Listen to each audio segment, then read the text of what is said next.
So, hello, we have Kim Hoffart right now. He is the director of the Catholic school district in Saskatoon, in Saskatchewan, and he's going to explain us how is his district and how's the weather and what are the options and the schools and cool, classes or electives or things to do. Thank you, Pablo. Welcome. Pablo mentioned, my name is Kim Hoffart. I'm Director of International Studies for Greater Saskatoon Catholic Schools. We've been doing international ed for over 25 years, and we are in what I consider a true Canadian destination. And when I say that, we have 4 very distinct seasons, gives students the opportunity to experience very warm summers, nice springs and falls with the changes in leaves and so forth. And then true winter where there's snow on the ground. Students have opportunities to do what are very Canadian winter activities such as snowshoeing, tobogganing, ice fishing. They get to see northern lights, all the different types of things. And many times, because I get asked this question all the time, is it cold there in the winter time? And I always say, if you're going to go somewhere for a semester or a year, go somewhere that's different, that's going to create memories that you normally have never experienced in your life. And I always use the analogy, going for a walk from home to school or just for a walk, and it's minus 30 degrees outside. And your eyelashes actually get ice cubes because of the condensation from your breath. And I know we have lots of students here that in the past from warm climates such as Brazil, Mexico, Vietnam, so forth, and Spain. And those are the memories that you will remember for the rest of your life, because that is an experience that you would never have had. And so the other piece to that is, unlike, and I lived in Australia, when it's 8 degrees outside, your house is 8 degrees because they're not insulated. They're not. In Canada in wintertime, it can be minus 30 outside, but it's 22, 23 degrees inside your house. Same with our schools. Same with, all our buildings. We're built for the cold. And so I've yet, in doing this job for 16 years, had a student say, I wish I wouldn't have picked here because of the weather. Never. In fact, the opposite, where they say, it was so neat to build a snowman, to go ice skating on the 100 free rinks that we have across the city. So to dispel the weather myths, it is an awesome opportunity to experience something new. I always say we are a small city with all the big city amenities. And from a parental standpoint and students, for a 15, 16, 17-year-old, I want my son or daughter to go somewhere that's going to be safe, that's easy to get around, and they can have freedoms on their own, and have lots to do, but yet in a very safe environment. And we get that with Saskatoon because we have a good public transportation system. We have 3 or 4 large shopping centers, 3 massive movie complexes for movie theaters. We have a 15,000-seat indoor stadium for concerts and sporting events. And so there's always lots for the kids to do, just like in a big city, for example, like Vancouver. And so you get, sorry. Sorry, keep going. I have 2 questions, but you can finish. You get all the big city amenities, but in a small, very safe environment. And so from a parental standpoint, that's the kind of place I'd love to send my child to, because I know they're going to be able to get on a bus, go see friends on the weekend downtown, come home in the evening by themselves or whatever, and be safe. 17, 16-year-olds don't need pubs and cabarets in the big city. And so I think that's a great part.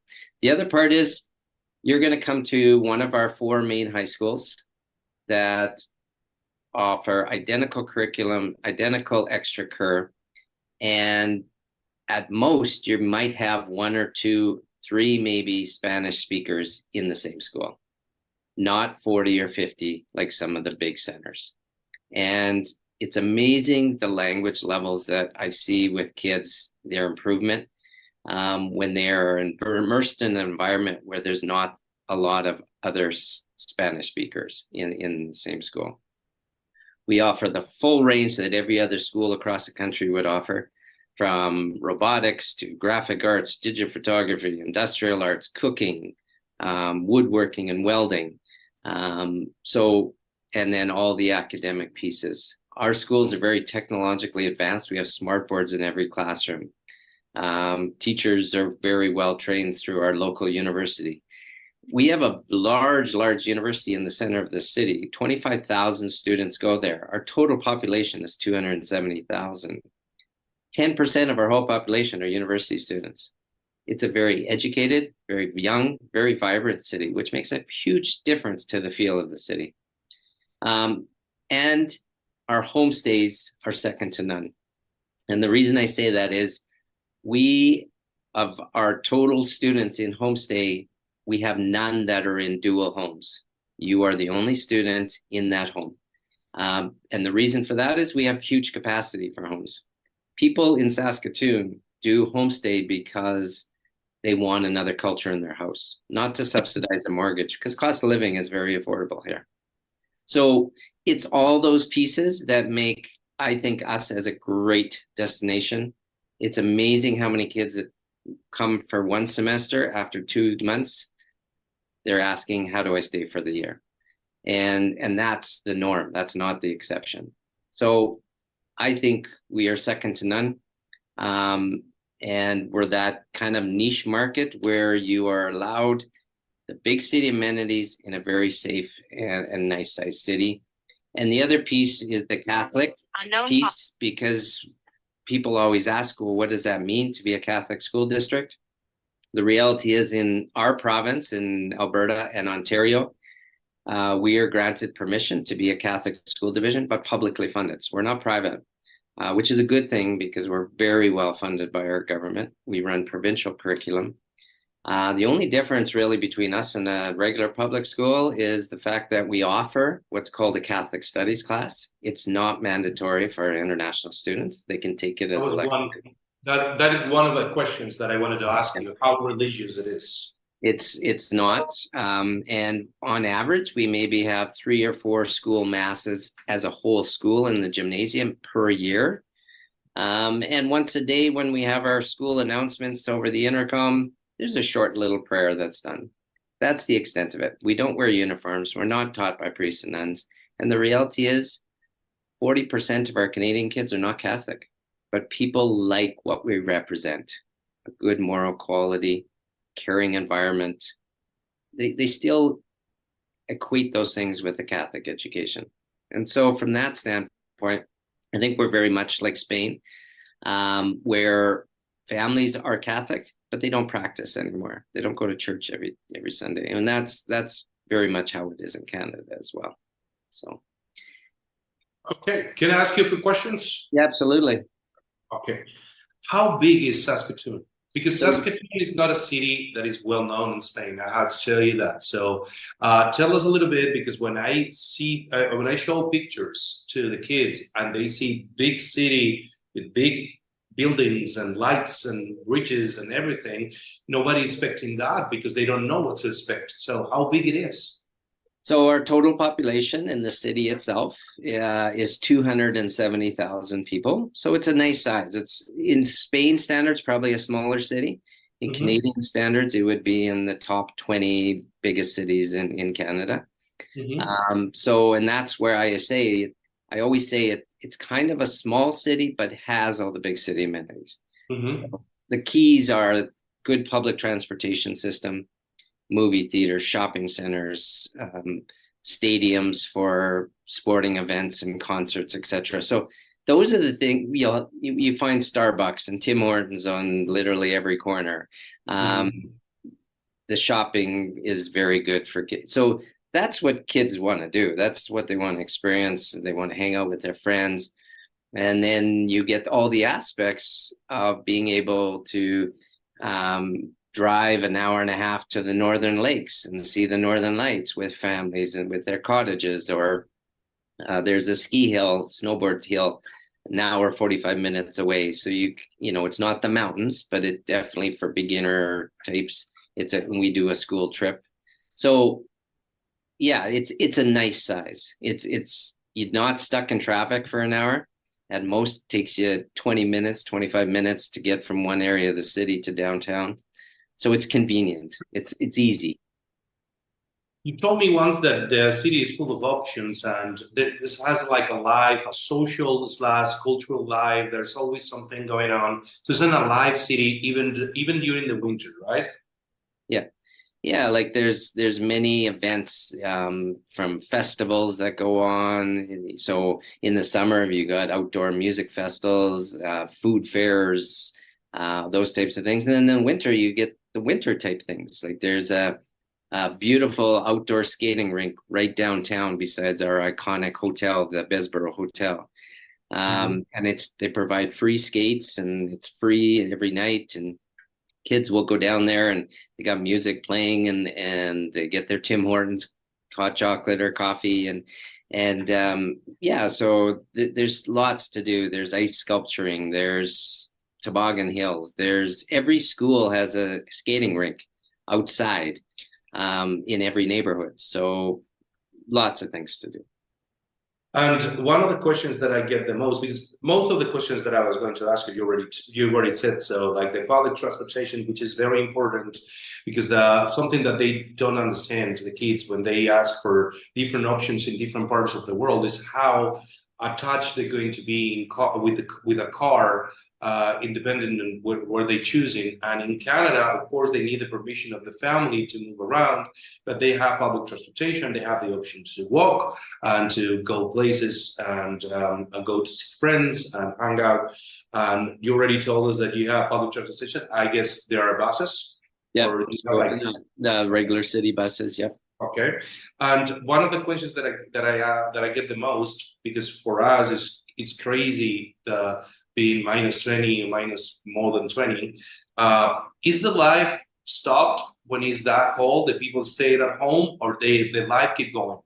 No, everybody keeps going. It's what they're used to, and we're built for it. And so you just dress properly if you're going for a walk and you're going to be outside for a long period of time. But our cars all have heaters. You drive to where you're going. The buses are all heated. All the facilities are heated. You have to prepare for the weather and dress appropriately. Wearing a toque and mittens and warm winter jacket. But yeah, whether it's every night I go for a walk, whether it's minus 35 or +2. It's just what you do. You can't hibernate for the winter. And what is the size of the district? I mean, how many international students do you have average per year? So we have 50 schools, but 4 of them are main high schools that we place our international students at. And for the most part, on average, we have between 150 and 200 international students from represented 17 different countries. So on average, we have about 35 to 40 international students per high school only. Each of our high schools average about 1,300 students total from grade 9 to 12. And so, as I said, we never really ever have had more than, out of those 150 to 210 Spanish-speaking students per year. So you'll never, ever walk into a school and have 30 other Spanish speakers in that school. And with that numbers, how easy is to accommodate special requests from a kid? Like, I need, I don't know, I'm a competitional swimmer, so I want to attend to a swimming club, or something different more than the sports offered in the schools, or something like that. Yeah, we have all those kind of facilities outside of school. So actually, yesterday, got a request. It was from a German girl. She's a high competitive gymnast, And we have an all-girls gym club. It's called Marion Gymnastics. And she sent her videos to the coach, and they're excited to have her to train for the year. We've had a number of high-level swimmers. We have Bethlehem High School, which is attached to the Shaw Center, which runs the Goldfin Swim Club. And again, they're very used to, the kids send their swim times, and they can train depending on their levels, upwards of 8 times a week, twice a day sort of thing. And so yeah, we also have had tennis students. We have 2 private tennis clubs here. So we have ice hockey leagues. So whether or not we offer it in school, if not, or if they want more of it throughout the winter, we also have a full field indoor soccer center right across the street from St. Joseph High School, where kids can join the league and play all winter time on a full field indoors, nice and warm. So yeah, the facilities are city facilities are exceptional. Yeah, and the option for you guys to accommodate, like, hey, Yeah. you want to go to, you want to play tennis, we will find you a host family that is kind of close to the place, Yeah. so you can. Yeah. Well, okay, perfect. So you said a few things that they are unique or typical from your district, as snowshoeing, or I don't know. Tell us a little bit of what is the place, the geographically speaking, offering to a Buffalo student who wants to go there. It's like Northern Lights, you already said that. Snowshoeing, what else? Like, what are the options there? I think the key for us where we are, we're a very flat, we're a very resource-rich province. So there's lots of industry, from mining to potash to, you name it, oil, natural gas, etc. But the key for us in our city is all the things that you can do. And within short distances outside of the city, in Canadian standards, from the northern lakes to, even skiing and snowboarding, to the ice skating, to all the different things, but on a day-to-day life for a student. And that's what they need to remember. It's not about a 5-month or 10-month holiday. They're busy in their days, going to school, etc. But they have the freedom to do many things in the evening and weekends. And the reason being because of the simplicity of a smaller city, with still the big city amenities. And that's the thing I hear from many of our international students. They always say, well, it's very easy here. Many have homes that are close enough to walk to school. You're not on a bus for an hour, like in the big cities. Or to meet up with friends from another school that they get to know, or to meet Canadian kids, because they're kind of more of a novelty with smaller numbers than, say, in the big centers where you got 200 international students per high school. So it's all those aspects that I always say make it a more intimate experience. It's going to cater to you, rather than you simply being kind of a number in a big kind of system. Okay. So the last question before I let you go, it is about interesting electives that the schools have. I have opened in my other screen all the classes that you guys have for your schools, and I'm reading right now. I actually can share the screen. Give me 1 second. So I don't know. Can you see what I'm seeing right now? Yeah. So what I'm looking at right now, it is, because I don't know if it's going to be able to see it in the video.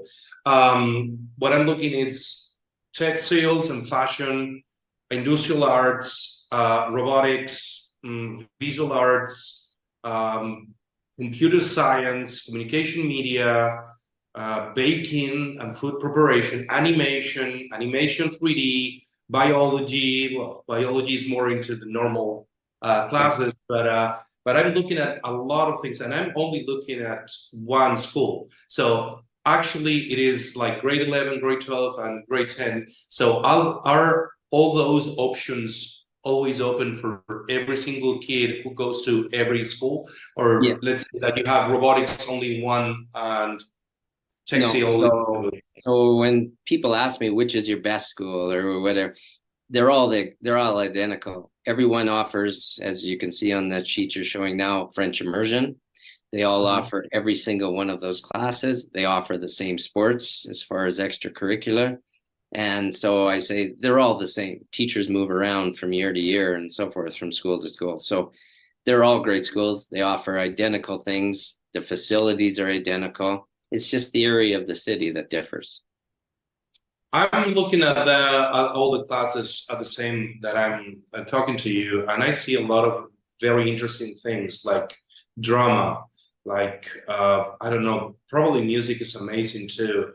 And again, the robotics, that is a very interesting thing for a lot of kids, and animation too, and welding, and I don't know. I see a lot of options for kids. So I think your district is a very good option. I have to say that I'm very interested in Saskatoon because, as you said, and I completely agree, is the perfect size. It's not like for kids who lives in cities like it is Madrid, where I am right now. It is a perfect options because they are not going to miss what a big city offered, but at the same time, it's small enough to walk around and walkable enough and super safe. And I don't know, it's like a medium, a little bit smaller size of what you can find in Spain. So you're gonna have, but with all the amenities that you can find in a big city. So I really like your district, and I really like your city. So hopefully a lot of kids will be interested on your district. Thank you very much, except in the case that you want to add anything. Thank you very much for being here. No, I thank you for this opportunity, and we'd love to host any new students that come. And like I said, I think it's an opportunity to experience something you've never experienced before. And absolutely, we're not recognizable like Vancouver, Toronto, those two cities. Everybody knows them. But we're a market that, from a parental standpoint, that's the kind of city I would like to send my son or daughter to. Perfect. Thank you very, very much, Kim, and talk to you soon. All right. Thank you, Pablo. Thank you. Bye-bye.